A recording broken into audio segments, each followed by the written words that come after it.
on the news and you see the war in Iraq, the war in Afghanistan, the health care debate, or paying for sickness care, all the normal news items.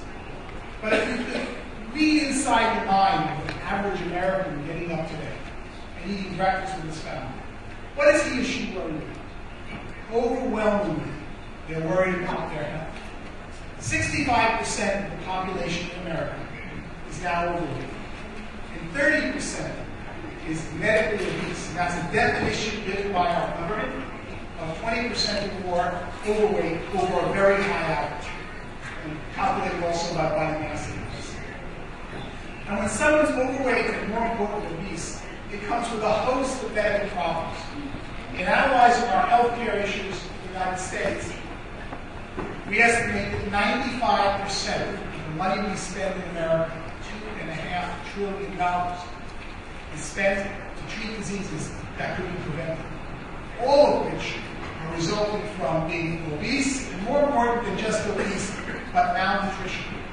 How can we be the richest nation in the world and have moved backwards at a huge level? And in 1980, we first identified this problem. In 1980, we identified this problem in America with 30% were overweight, and when 15% were obese. And why we identified the problem, we opened health clubs, we opened all types of food products in stores and restaurants to serve healthy food, and we're moving backwards. And as I go around the United States and speak over the last 20 years, I would look at the audience and say, what is happening to my country?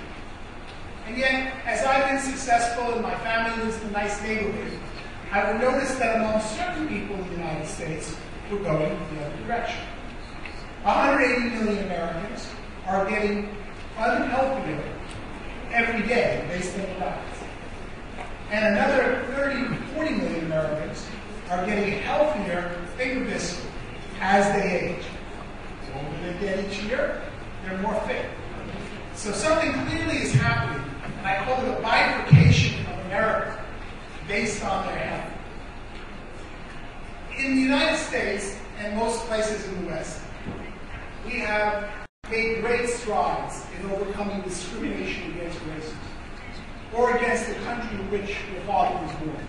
And nowhere is that more evidence than in the background of our current United States president.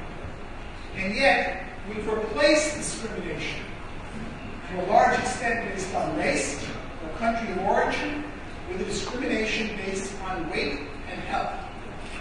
A person's weight and health, starting with their appearance based on their weight and health, now define their social and economic opportunities the same way their race or country of origin did a generation ago.